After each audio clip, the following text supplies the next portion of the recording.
El 17 de marzo de 2013, Ciudad de México amaneció con un cielo gris plomizo que amenazaba lluvia. Las calles del barrio de Tlatelolco bullían con el tráfico matutino, mientras miles de personas se dirigían a sus trabajos y escuelas. Entre ellas, Clara Aguirre, una joven de 23 años, que trabajaba como asistente administrativa en una empresa de exportaciones cerca de la zona rosa. Caminaba apresuradamente por la avenida Ricardo Flores Magón, con su característico suéter color vino y su mochila de mezclilla desgastada. Clara vivía con su madre, Beatriz Aguirre, en un modesto departamento de 4 pisos en la unidad habitacional Tlatelolco. Era la menor de 3 hermanos y la única que había decidido quedarse en la ciudad para cuidar de su madre, quien padecía diabetes y necesitaba compañía constante. Su rutina era predecible. Salía de casa a las 7:30 de la mañana, tomaba el metro en la estación Tlatelolco, hacía transbordo en Hidalgo y llegaba puntualmente a su oficina a las 8:45. Ese día, sin embargo, nunca llegó a su destino. Antes de continuar con esta historia, me gustaría pedirles que se suscriban al canal y nos dejen un comentario diciéndonos desde qué parte de México o del mundo nos están viendo. Sus comentarios nos ayudan a seguir trayéndoles historias que toquen el corazón. Beatriz no comenzó a preocuparse hasta las 2 de la tarde, cuando intentó comunicarse con Clara para recordarle que comprara las tortillas en el camino a casa. El teléfono sonó varias veces hasta entrar al buzón de voz. Pensó que quizás su hija estaba ocupada en alguna junta importante, pero cuando llegaron las 6 de la tarde y Clara no había regresado ni respondido ninguno de sus mensajes, la inquietud se transformó en miedo.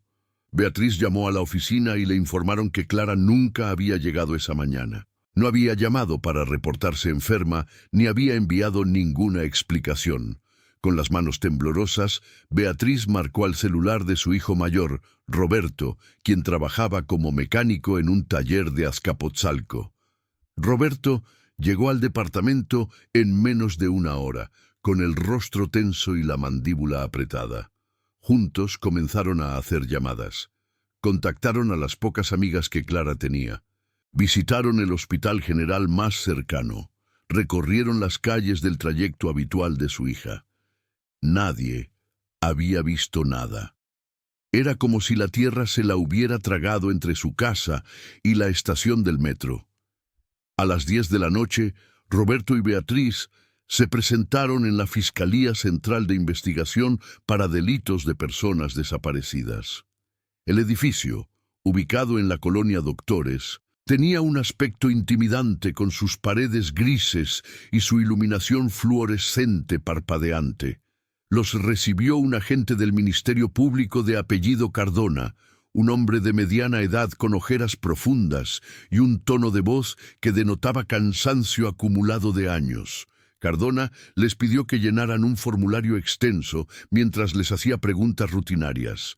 Clara tenía novio. Consumía drogas o alcohol. Había tenido problemas económicos recientemente. ¿Existía la posibilidad de que se hubiera ido por voluntad propia? Beatriz respondía con voz quebrada, negando cada insinuación, mientras Roberto golpeaba nerviosamente su pie contra el suelo de linóleo desgastado. El agente les explicó que tenían que esperar 72 horas antes de activar una búsqueda oficial, pero que podían comenzar a distribuir volantes y hacer búsquedas por cuenta propia.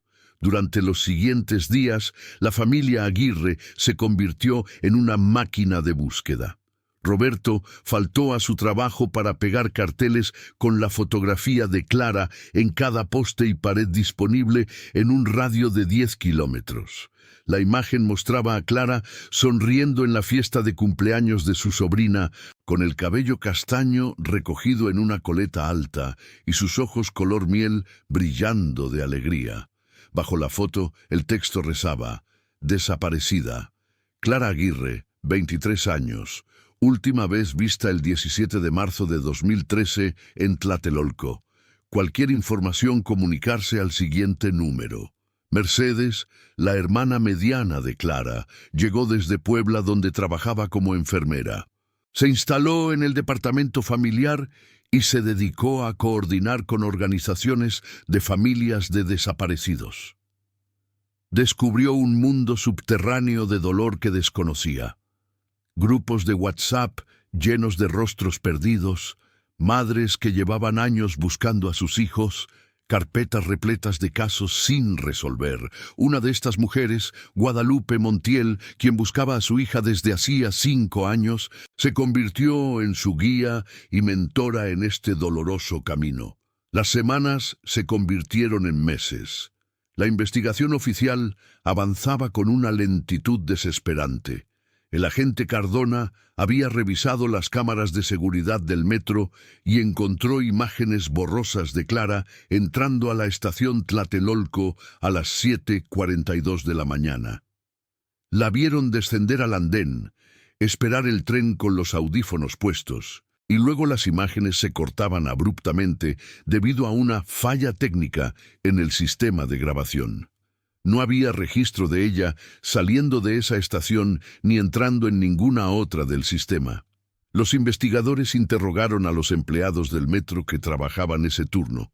Un vendedor de periódicos recordaba vagamente a una joven con suéter vino, pero no podía asegurar que fuera Clara. Un policía auxiliar mencionó que ese día había sido particularmente caótico, porque hubo una falla eléctrica que detuvo los trenes durante 20 minutos. Cientos de personas se agolpaban en los andenes, empujando, quejándose, tratando de salir. En ese caos, alguien podría haber desaparecido sin que nadie lo notara.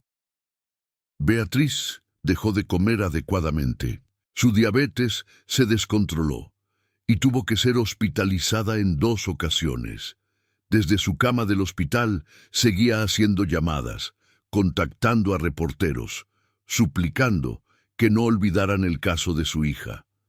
Roberto hipotecó su camioneta para contratar a un detective privado, un ex policía judicial llamado Armando Solís, que prometía tener contactos en el AMPA y la capacidad de conseguir información que las autoridades no podían o no querían obtener. Solís era un hombre corpulento de unos 50 años, con el rostro marcado por cicatrices y una voz ronca de fumador empedernido. Trabajaba desde una oficina diminuta en la colonia obrera, repleta de expedientes polvorientos y fotografías de casos antiguos clavadas en las paredes. Le cobró a Roberto un adelanto de 15,000 pesos y prometió resultados en un mes. Durante ese tiempo, Solís investigó a los compañeros de trabajo de Clara, revisó sus redes sociales, entrevistó a vecinos del edificio, descubrió que Clara era una persona reservada, sin enemigos aparentes, sin deudas significativas. Había tenido un novio un año atrás, pero la relación había terminado de manera amigable cuando él se mudó a Guadalajara por trabajo. El detective también exploró las teorías más oscuras, redes de trata de personas, secuestros express, confusiones de identidad. México en 2013 era un país convulsionado por la violencia del narcotráfico. Los secuestros eran una realidad cotidiana en muchas zonas del país, pero ninguna organización criminal había contactado a la familia pidiendo rescate. No había llamadas anónimas, no había amenazas, solo un vacío ensordecedor. A medida que pasaban los meses, el caso de Clara Aguirre se convirtió en uno más entre los miles de desapariciones que ocurrían cada año en México. Los medios de comunicación dejaron de cubrirlo después de las primeras semanas. El teléfono de la familia dejó de sonar con posibles pistas. Los carteles con su rostro fueron cubiertos por nuevos anuncios, nuevas desapariciones, nuevas tragedias. Para el mundo exterior, Clara se había convertido en una estadística, pero para su familia, cada día era una tortura renovada de esperanza y desesperación. Beatriz desarrolló un ritual. Cada noche, antes de dormir, se sentaba en la cama de Clara y acariciaba su almohada, inhalando cualquier rastro que pudiera quedar de su perfume. El cuarto permanecía intacto, como si su hija fuera a regresar en cualquier momento. La ropa colgaba en el closet. Los libros de contabilidad que estudiaba estaban apilados en el escritorio. Su cepillo de dientes seguía en el baño. Mercedes intentó convencer a su madre de que empacara algunas cosas, de que aceptara la posibilidad de que Clara no volvería, pero Beatriz se negaba rotundamente. «Ella va a regresar», repetía como un mantra, «y cuando lo haga, todo debe estar como ella lo dejó». Roberto desarrolló un alcoholismo funcional. Seguía trabajando en el taller, pero cada noche se detenía en una pulquería de la colonia para beber hasta adormecer el dolor. Su esposa, Patricia, amenazó con dejarlo si no buscaba ayuda, pero él parecía incapaz de procesar el trauma de manera saludable. La culpa lo carcomía. Como hermano mayor, sentía que había fallado en proteger a Clara. Reproducía mentalmente aquella mañana una y otra vez, preguntándose qué habría pasado si la hubiera acompañado al metro, si le hubiera ofrecido llevarla en su camioneta, si hubiera insistido en que tomara otro día libre. Mercedes regresó a Puebla después de 3 meses, obligada por su trabajo y sus propias responsabilidades familiares, pero la culpa de abandonar la búsqueda la atormentaba. Cada fin de semana viajaba a la Ciudad de México para estar con su madre y continuar pegando carteles, visitando la fiscalía, presionando a las autoridades. Se volvió experta en el laberinto burocrático del sistema de justicia mexicano, aprendiendo qué funcionarios responderían sus llamadas y cuáles la evitarían. En 2014, la familia organizó una marcha silenciosa en el primer aniversario de la desaparición de Clara. Convocaron a través de redes sociales y grupos de apoyo. 50 personas se reunieron frente al monumento a Cuauhtémoc en Tlatelolco, cargando fotografías de Clara y velas blancas. Caminaron en silencio hasta el Zócalo, donde leyeron los nombres de todos los desaparecidos que habían sido reportados ese año en la Ciudad de México. La lista tomó más de 2 horas. Beatriz no pudo terminar de leer el nombre de su hija sin derrumbarse en llanto. El agente Cardona se jubiló en 2015 y el caso de Clara fue reasignado a una agente más joven llamada Diana Salazar. Salazar revisó el expediente completo y admitió honestamente que había muy poco con qué trabajar. Las pistas originales se habían enfriado. Los testigos potenciales habían olvidado detalles o se habían mudado. Las grabaciones de seguridad habían sido sobrescritas hacía mucho tiempo. Sin embargo, prometió mantener el caso abierto y revisarlo periódicamente por si surgía nueva información. Para 2016, la vida había continuado su marcha cruel e indiferente. Roberto logró mantenerse sobrio con la ayuda de Alcohólicos Anónimos. Mercedes tuvo otro hijo, un varón al que llamó Claudio en honor a su hermana perdida. Beatriz había envejecido dramáticamente, su cabello completamente blanco, su cuerpo encorvado por el peso invisible del dolor. Se unió a un grupo de madres buscadoras que organizaban expediciones a terrenos baldíos y fosas clandestinas, armadas con palas y varillas, buscando entre la tierra cualquier señal de sus seres queridos. Esas búsquedas eran desgarradoras. Beatriz aprendió a distinguir entre huesos humanos y de animales, a identificar prendas de ropa desenterradas, a mantener la esperanza mientras descubría los restos de otros hijos de otras madres. Cada hallazgo, que no era Clara, traía una mezcla contradictoria de alivio y renovada desesperación. En una ocasión, encontraron los restos de 3 mujeres jóvenes en un lote abandonado de Ecatepec. Los forenses tardaron meses en identificarlas. Ninguna era Clara, pero Beatriz asistió a los funerales de las 3. abrazando a las madres que finalmente podían despedirse de sus hijas. El detective Solis seguía tomando casos ocasionales relacionados con Clara, aunque ya sin cobrar. Se había encariñado con la familia y sentía la frustración profesional de no haber podido resolver el misterio. Cada tanto llamaba a Roberto con alguna teoría nueva, algún rumor que había escuchado, algún dato que valía la pena investigar. Pero cada pista terminaba en otro callejón sin salida.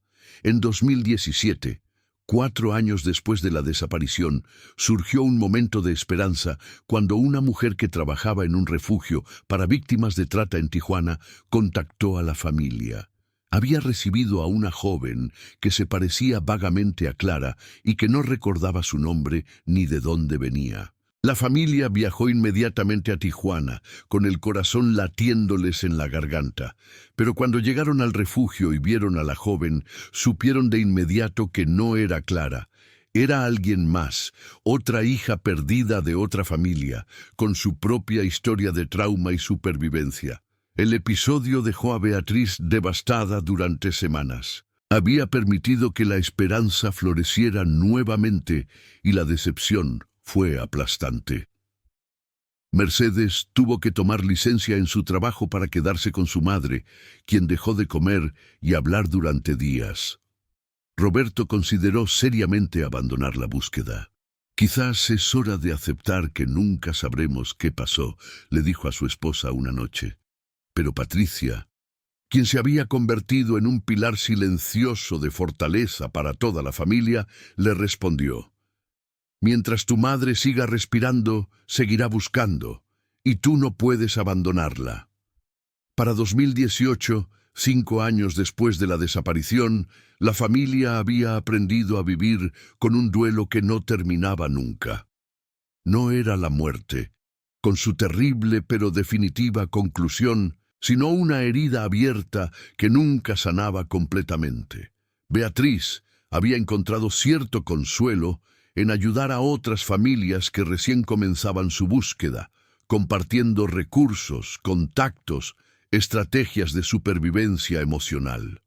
Se había convertido en una figura conocida en los círculos de activismo por los desaparecidos, dando entrevistas a medios independientes, presionando a legisladores para que mejoraran los protocolos de búsqueda. Roberto había canalizado su dolor en trabajo voluntario. Ayudaba a otras familias a distribuir volantes, a organizar marchas, a navegar el sistema legal. Había aprendido diseño gráfico básico para hacer carteles más efectivos y administraba un grupo de Facebook dedicado a los desaparecidos de Tlatelolco y zonas aledañas. El grupo tenía más de 10.000 miembros y se había convertido en un recurso valioso para compartir información y apoyo mutuo.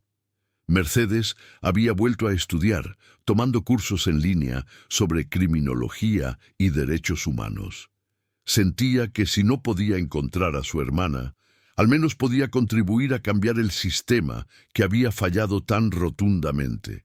Comenzó a escribir artículos para blogs y revistas sobre la crisis de desaparecidos en México, usando la historia de Clara para ilustrar los fallos sistemáticos en la respuesta del gobierno. A principios de 2019, 6 años después de la desaparición, México estaba en medio de un debate nacional sobre la violencia y los desaparecidos. Las caravanas de madres buscadoras habían ganado visibilidad internacional. El nuevo gobierno había prometido crear comisiones especiales y bases de datos más efectivas. Pero para familias como los Aguirre, estos eran cambios que llegaban demasiado tarde. Fue en este contexto que ocurrió algo completamente inesperado. En septiembre de 2020, 7 años y 6 meses después de la desaparición de Clara, Mercedes recibió una llamada extraña en su celular. El número no estaba registrado en sus contactos y por un momento consideró no responder, pero algo la impulsó a hacerlo. Del otro lado de la línea, una voz masculina joven preguntó: ¿Usted es familiar de Clara Aguirre? El corazón de Mercedes se detuvo. Durante años había recibido llamadas de todo tipo, estafadores que pedían dinero a cambio de información falsa, periodistas buscando entrevistas, buenas samaritanas que juraban haber visto a alguien parecido a Clara en algún mercado. Había aprendido a no dejarse llevar por la esperanza inmediata. Con voz controlada respondió: «Sí, soy su hermana. ¿Quién habla?». El joven se identificó como Tomás Herrera, estudiante de preparatoria en la Ciudad de México. Explicó que estaba trabajando en un proyecto escolar sobre ciudadanía digital y uso de tecnología para el bien social. Su escuela había implementado recientemente una aplicación experimental para tomar asistencia mediante reconocimiento facial. La aplicación, desarrollada por una startup tecnológica mexicana llamada TecnoED, utilizaba inteligencia artificial para identificar a los estudiantes cuando entraban al plantel y registrar automáticamente su asistencia. Tomás continuó explicando que la aplicación había estado funcionando relativamente bien durante los primeros meses, pero ocasionalmente cometía errores, confundiendo a un estudiante con otro o, más extrañamente, identificando a personas que no estaban registradas en la base de datos de la escuela. Estos falsos positivos habían causado algunos problemas administrativos menores, pero nadie les había prestado mucha atención hasta que ocurrió algo peculiar. La semana anterior, el sistema había generado un reporte de asistencia para una persona llamada Clara Aguirre, en una clase de cálculo avanzado a las 10:15 de la mañana.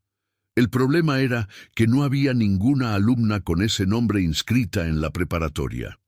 El sistema había tomado una fotografía de respaldo como hacía con todas las detecciones, y cuando Tomás revisó el archivo como parte de su proyecto de investigación sobre los errores del sistema, la imagen le llamó la atención. Mercedes apenas podía respirar mientras Tomás continuaba hablando. El estudiante explicó que, curioso por el error, había buscado el nombre en Internet y encontró los carteles y reportes sobre la desaparición de Clara Aguirre en 2013. Cuando comparó la fotografía del cartel con la imagen capturada por el sistema, notó similitudes suficientes para pensar que valía la pena contactar a la familia, aunque admitía que podría ser simplemente una coincidencia o un error más del sistema. Con las manos temblando, Mercedes le pidió a Tomás que le enviara la fotografía por WhatsApp. Los segundos que tardó en llegar el archivo se sintieron como horas. Cuando finalmente se descargó la imagen y Mercedes la abrió, tuvo que sentarse. La fotografía era de baja resolución y estaba tomada desde un ángulo superior, como desde una cámara de seguridad. Mostraba a una joven mujer de perfil con el cabello más corto que en las fotos de Clara de 2013, pero con rasgos que podrían coincidir. Mercedes amplió la imagen todo lo que pudo, estudiando cada píxel. La nariz tenía la misma forma ligeramente respingada. La línea de la mandíbula era similar. Pero 7 años habían pasado. Las personas cambian. Y la calidad de la imagen era demasiado pobre para estar segura. Además, ¿cómo era posible? Si realmente era Clara, ¿qué estaría haciendo en una preparatoria 7 años después? ¿Por qué no había contactado a su familia? Había perdido la memoria. La mantenían en contra de su voluntad.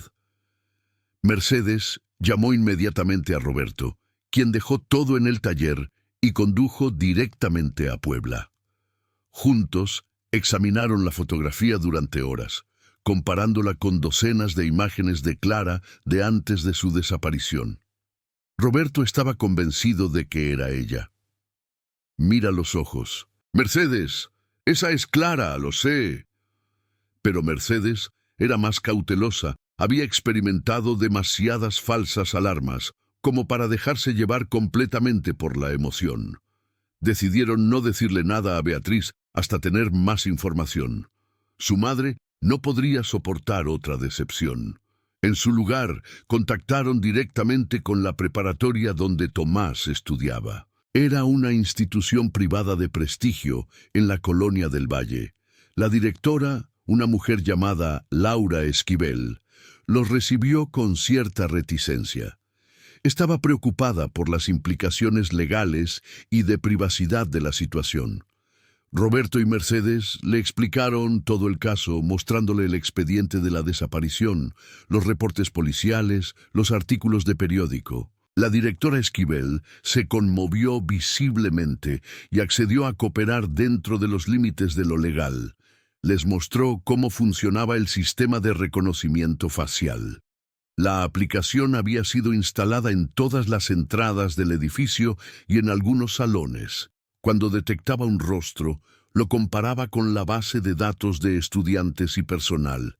Si encontraba una coincidencia, registraba la asistencia automáticamente. El error con Clara Aguirre había ocurrido en uno de los salones de matemáticas del tercer piso. El sistema había identificado erróneamente a alguien que pasaba junto a la cámara como Clara Aguirre, pero ese nombre no correspondía a ninguna persona en su base de datos, lo cual había generado una alerta de error en el sistema. La directora les explicó que la base de datos original del software había sido entrenada con millones de fotografías obtenidas de diversas fuentes públicas en Internet para mejorar su precisión de reconocimiento. Aquí estaba la explicación más probable. En algún momento, durante el proceso de entrenamiento del algoritmo, las fotografías de Clara Aguirre de los carteles de búsqueda y reportes en línea habían sido incorporadas a la base de datos de la inteligencia artificial. Cuando el sistema detectó a alguien que se parecía lo suficiente a esas imágenes, intentó identificarla usando el nombre asociado con esas fotografías en Internet, Clara Aguirre. Pero eso no significaba necesariamente que la persona en la fotografía fuera realmente Clara. La directora Esquivel contactó a los desarrolladores de Tecnoede para obtener más información. Los programadores explicaron que su sistema utilizaba aprendizaje automático y había sido entrenado con un conjunto de datos de más de 50 millones de rostros obtenidos de fuentes públicas. No tenían un registro exacto de qué imágenes específicas se habían utilizado, ya que el proceso había sido automatizado. La inclusión de fotografías de personas desaparecidas de carteles y reportes de noticias no era intencional, pero era una consecuencia inevitable de raspar grandes cantidades de datos de Internet. Sin embargo, los desarrolladores accedieron a revisar el código y los registros para determinar qué había disparado específicamente la identificación de Clara Aguirre ese día. Después de varios días de análisis, descubrieron algo interesante. El sistema no solo había identificado el nombre, sino que también había calculado un puntaje de confianza del 87% en que la persona en la imagen era la misma que en las fotografías de referencia asociadas con ese nombre en su base de datos. Un 87% era inusualmente alto para una falsa identificación. Normalmente, los errores del sistema tenían puntajes de confianza de 60-70%. Esto sugería que había una similitud genuinamente fuerte entre la persona fotografiada y las imágenes de Clara Aguirre que el sistema había aprendido a reconocer. Pero también existía un 13% de posibilidad de error, y 7 años es mucho tiempo. Las personas envejecen, cambian de peso, modifican su apariencia. Roberto insistió en que necesitaban identificar a la persona en la fotografía. La directora Esquivel les mostró el registro del sistema. La detección había ocurrido el 14 de septiembre de 2020 a las 10:17 de la mañana en el Salón de Cálculo Avanzado. Revisaron los registros de asistencia manual de ese día para identificar quién estaba en esa clase en ese momento. Había 23 estudiantes registrados oficialmente. todos identificados correctamente por el sistema, excepto por la anomalía de Clara Aguirre. La hipótesis más probable era que alguien que no era estudiante de esa clase había pasado brevemente por el salón o cerca de la puerta donde estaba instalada la cámara. Podría haber sido un estudiante de otro grupo, un profesor, un visitante o incluso alguien del personal de limpieza o mantenimiento. La directora accedió a compartir las imágenes de identificación de todas las estudiantes mujeres de la escuela para que Roberto y Mercedes pudieran revisarlas. Durante 2 días completos, los hermanos examinaron más de 600 fotografías de estudiantes y personal femenino. Fue un proceso agotador y desmoralizante. Había varias jóvenes con rasgos vagamente similares a Clara, pero ninguna que generara la certeza que buscaban. Sin embargo, había aproximadamente 80 personas que trabajaban o visitaban regularmente la escuela que no tenían fotografías oficiales en el sistema. Personal de limpieza subcontratado, vendedores de comida, mensajeros, trabajadores de mantenimiento. La directora Esquivel propuso otra estrategia: configurar el sistema para generar una alerta si volvía a detectar a Clara Aguirre en el campus. Si la persona que había disparado la identificación era alguien que visitaba la escuela regularmente, eventualmente volvería a aparecer. Roberto y Mercedes acordaron esperar, aunque cada día de espera era una agonía. Mientras tanto, Mercedes comenzó a investigar a TecnoED, la empresa que había desarrollado el software. Descubrió que la compañía era parte de un movimiento creciente en México de startups tecnológicas que buscaban aplicar inteligencia artificial a diversos problemas sociales. TecnoED había sido fundada por 2 jóvenes ingenieros del Instituto Politécnico Nacional que querían mejorar la eficiencia administrativa en las escuelas. Su aplicación de reconocimiento facial había sido adoptada por 12 instituciones educativas en la Ciudad de México. Pero la tecnología también había generado controversia. Organizaciones de derechos civiles expresaban preocupación sobre la privacidad y el potencial de vigilancia masiva. Había reportes de que el sistema cometía más errores con personas de piel más oscura debido a sesgos en los datos de entrenamiento. Y ahora, el caso de Clara Aguirre revelaba otro problema: la incorporación no autorizada de imágenes de personas desaparecidas en las bases de datos de entrenamiento. Mercedes contactó directamente a los fundadores de TecnoED, Pablo Ríos y Andrés Campos. Ambos tenían poco más de 30 años y trabajaban desde una oficina compartida en la colonia Roma. Cuando Mercedes les explicó la situación completa, ambos se mostraron genuinamente preocupados y comprometidos a ayudar. Admitieron que no habían considerado las implicaciones éticas de usar fotografías de personas desaparecidas en su conjunto de datos de entrenamiento. Pablo propuso una idea. Podrían usar su tecnología de manera más proactiva para ayudar en la búsqueda. Si el sistema había aprendido a reconocer el rostro de Clara Aguirre con un 87% de precisión, podrían aplicar ese mismo algoritmo a otras fuentes de imágenes. Aunque sería éticamente problemático aplicarlo a cámaras de vigilancia sin autorización, podrían analizar fotografías y videos de eventos públicos, redes sociales y otras fuentes abiertas. Los hermanos aceptaron inmediatamente. Durante las siguientes semanas, el equipo de TecnoED trabajó en adaptar su algoritmo para buscar coincidencias del rostro de Clara en diversas bases de datos públicas. Analizaron miles de fotografías de eventos comunitarios, festivales, marchas, mercados. El proceso era técnicamente complejo y legalmente delicado, moviéndose en una zona gris entre la privacidad y el interés público. Un día de octubre, el sistema generó otra alerta. Una fotografía subida a Facebook por un organizador comunitario de la colonia Doctores Mostraba a un grupo de voluntarios distribuyendo comida durante un evento de ayuda mutua durante la pandemia de COVID-19 que había comenzado meses atrás. En el fondo de la imagen, ligeramente desenfocada, aparecía una mujer con una mascarilla cubriendo la mayor parte de su rostro.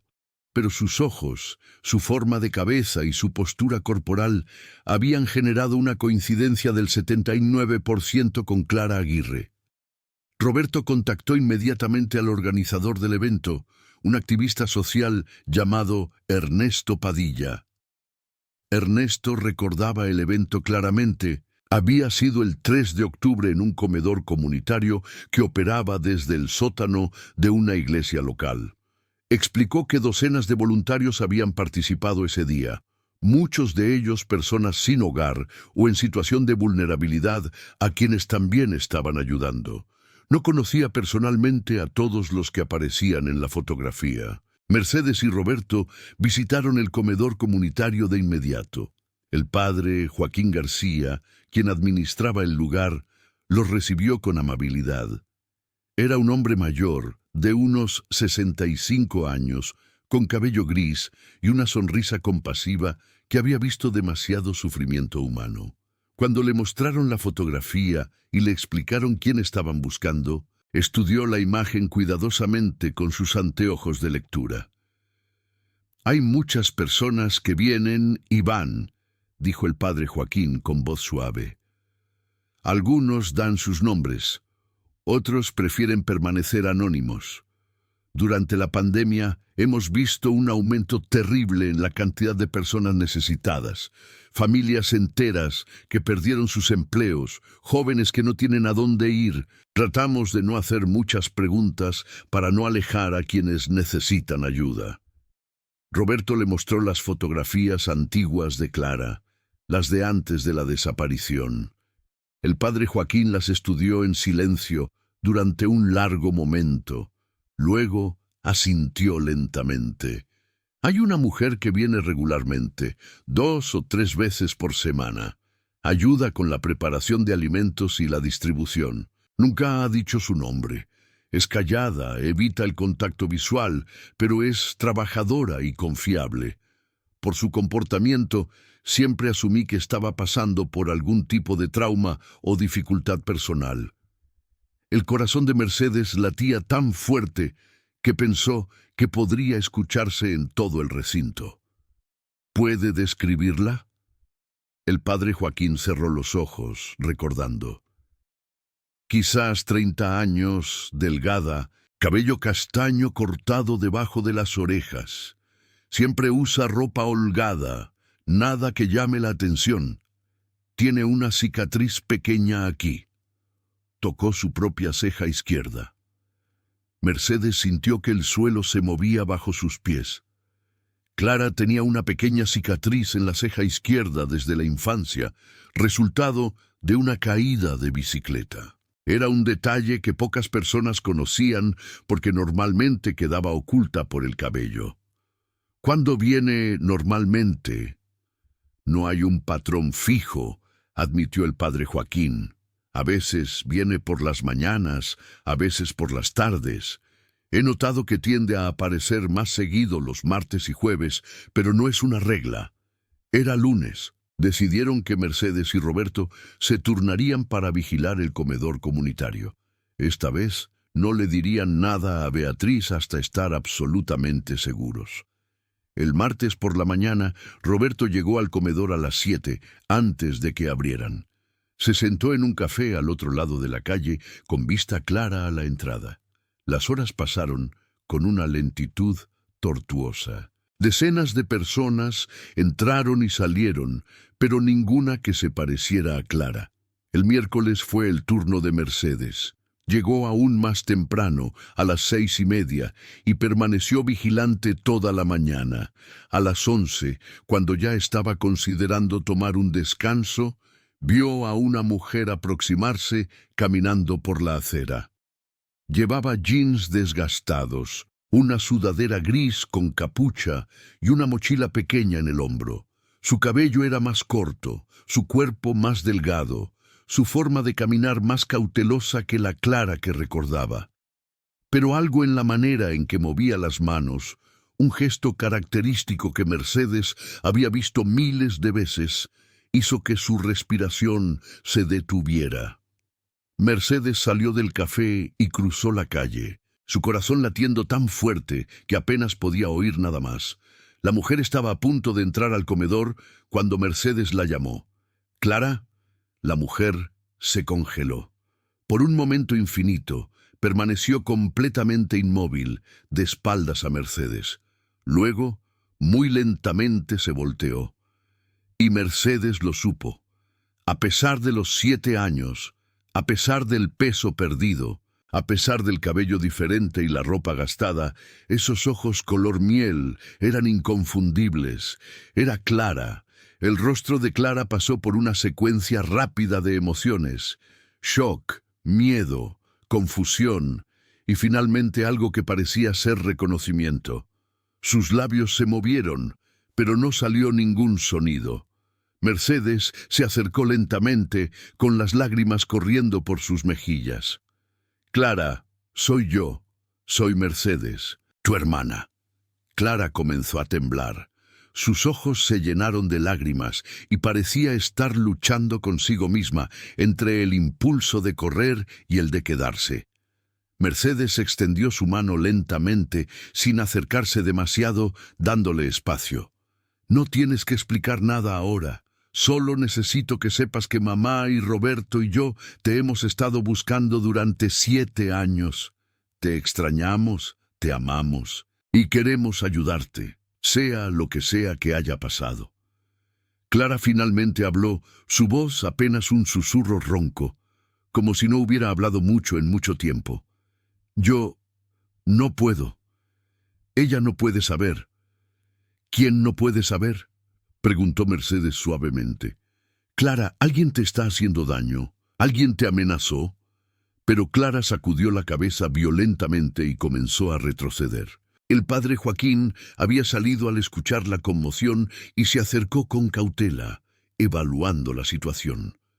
Mercedes lo miró desesperada. «Padre, es ella. Es mi hermana. Por favor, ayúdeme». El sacerdote asintió y se dirigió a Clara con voz tranquila y pastoral. «Hija, sea cual sea tu situación, aquí estás segura.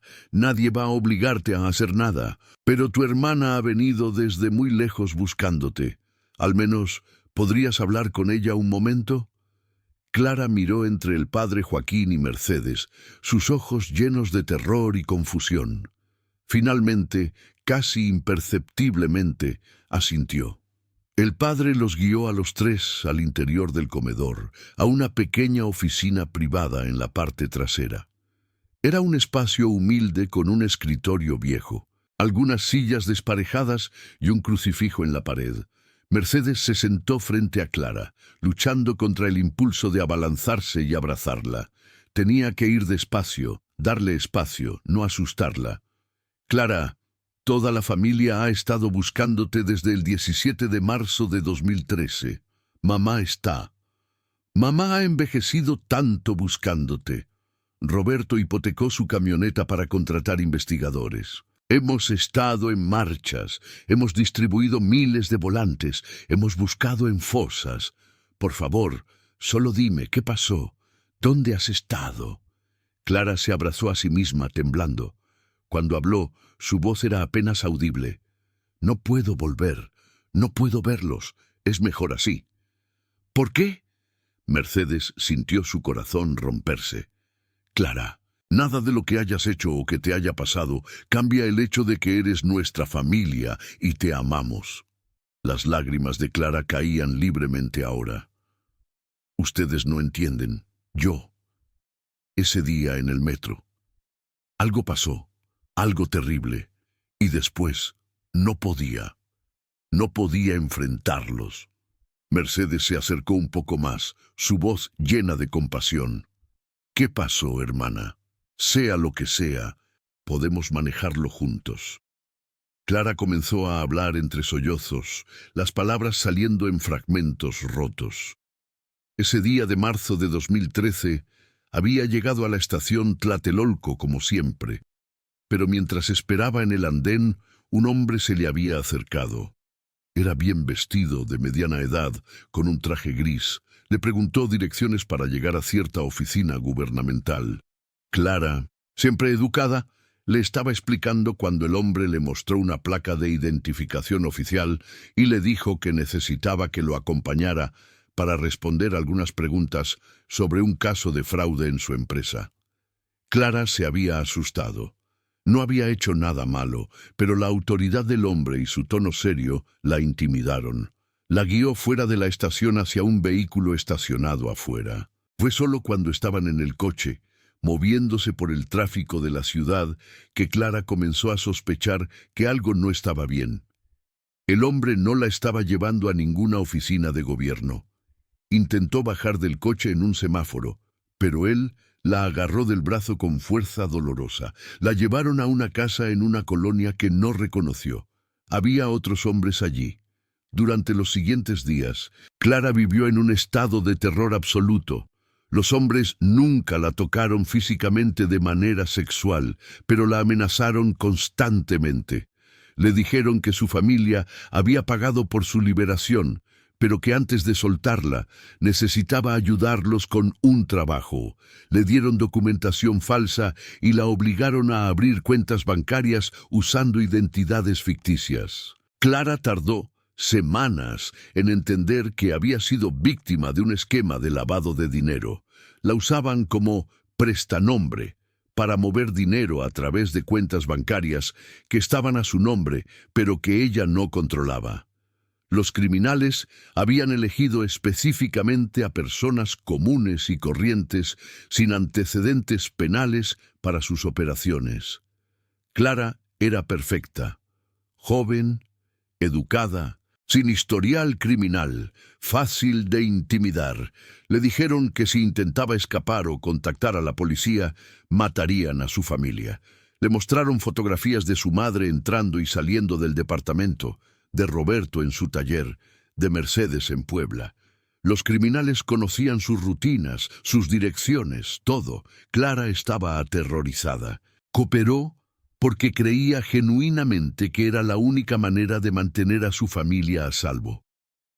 Después de aproximadamente 3 meses, cuando habían completado sus transacciones financieras, la liberaron, pero con una advertencia.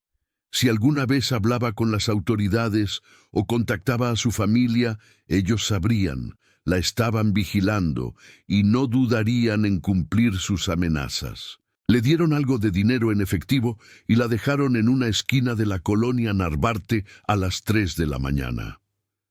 Clara había vagado por las calles durante días, en shock, sin saber qué hacer. Sabía que su familia la estaría buscando. Sabía que probablemente habían reportado su desaparición a la policía, pero también creía que si regresaba estaría poniendo a todos en peligro. Los hombres habían sido muy claros. Cualquier contacto con la policía o su familia sería detectado y habría consecuencias fatales. Así que Clara tomó la decisión más dolorosa de su vida. Desapareció voluntariamente. Vivió en refugios para personas sin hogar, trabajó en empleos informales pagados en efectivo, evitó cualquier situación que requiriera identificación oficial. Cambió su apariencia, cortó su cabello, adoptó una personalidad diferente. Se convirtió en un fantasma en su propia ciudad. Durante los primeros años, el miedo era constante. Cada persona que la miraba por un segundo demasiado largo era potencialmente un vigía de los criminales. Cada sirena de policía la hacía esconderse. Desarrolló ataques de pánico severos y episodios disociativos donde sentía que no era real, que nada era real. Pero no buscó ayuda profesional, porque eso requeriría dar su información personal, dejar un rastro. Con el tiempo, el miedo agudo se transformó en una ansiedad crónica de fondo. Clara comenzó a trabajar como voluntaria en comedores comunitarios y organizaciones de caridad porque le daban un sentido de propósito y conexión humana sin requerir documentación formal. El padre Joaquín y otros como él nunca hicieron preguntas, simplemente la aceptaron y valoraron su trabajo. Mientras Clara relataba su historia con la voz quebrada, Mercedes lloraba en silencio. El padre Joaquín tenía la cabeza inclinada, procesando la enormidad del trauma. Cuando Clara finalmente terminó, se hizo un silencio pesado en la pequeña oficina. Mercedes fue la primera en hablar. Clara, esos hombres te manipularon. Probablemente nunca tuvieron la intención de vigilarte realmente después de liberarte. Era más fácil y barato simplemente aterrorizarte lo suficiente para que te mantuvieras callada por tu propia voluntad, y funcionó perfectamente. Clara levantó la mirada con los ojos rojos. Pero, ¿y si no?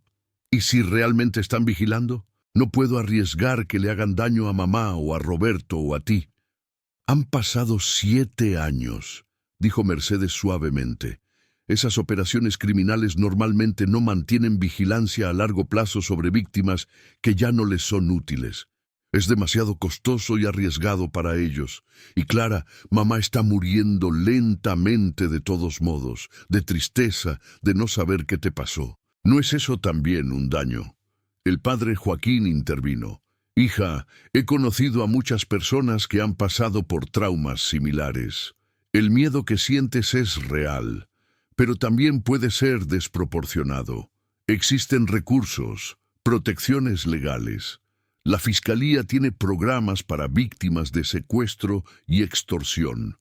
Podríamos acercarnos de manera confidencial, evaluar los riesgos reales. Pero Clara sacudió la cabeza. No confío en la policía, no confío en las autoridades. Ellos fallan a la gente todos los días. ¿Qué me hace pensar que me protegerían a mí y a mi familia?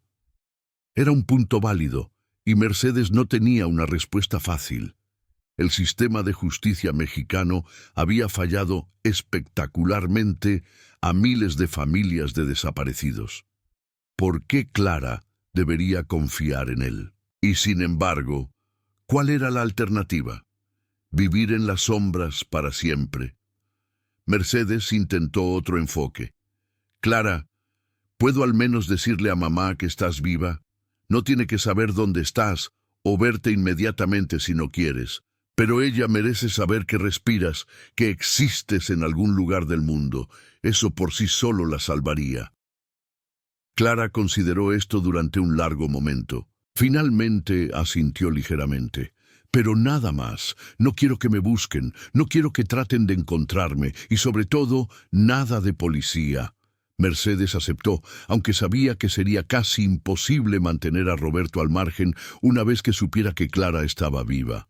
Y efectivamente, cuando llamó a su hermano y le contó, Roberto inmediatamente exigió saber dónde estaba Clara.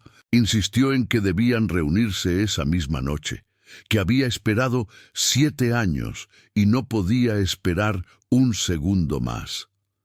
Tomó toda la persuasión de Mercedes para convencerlo de que presionar demasiado rápido podría hacer que Clara desapareciera nuevamente, esta vez sabiendo que los estaban buscando activamente y siendo más cuidadosa. Tenían que ir despacio, ganarse su confianza nuevamente, demostrarle que podía regresar sin poner a nadie en peligro. Durante las siguientes semanas, Mercedes visitó a Clara regularmente en el comedor comunitario. Al principio, las conversaciones eran tensas y breves. Clara seguía asustada, lista para huir en cualquier momento. Pero gradualmente, a medida que Mercedes compartía historias de la familia, de cómo había sido la vida durante los 7 años de búsqueda, Clara comenzó a abrirse más. Escuchar sobre el sufrimiento de su madre fue particularmente difícil para Clara. La culpa que ya cargaba se multiplicó al saber cuánto dolor había causado su ausencia, incluso si había sido con la intención de protegerlos. Mercedes le habló sobre las marchas, las búsquedas en fosas clandestinas, las noches en que Beatriz no dormía esperando una llamada, cualquier noticia.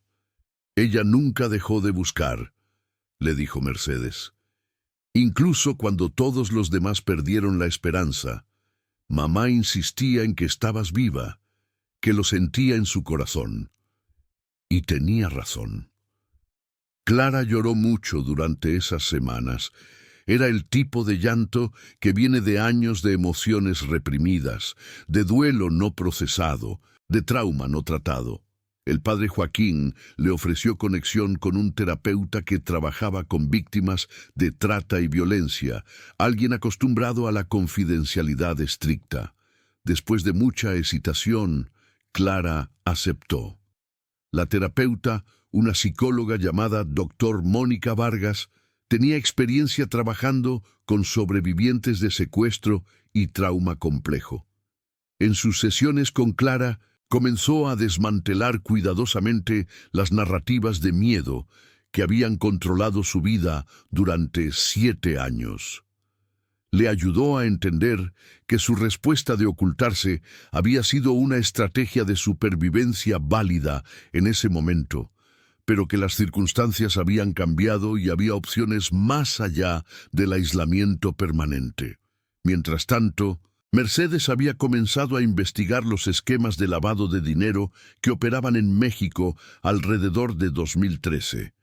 Descubrió que lo que Clara había descrito era un patrón común. Organizaciones criminales secuestrando brevemente a personas comunes para usar sus identidades en operaciones financieras. Muchas de estas redes habían sido desmanteladas en operativos policiales entre 2014 y 2016. Era posible que los hombres que habían amenazado a Clara ya no estuvieran en posición de cumplir sus amenazas.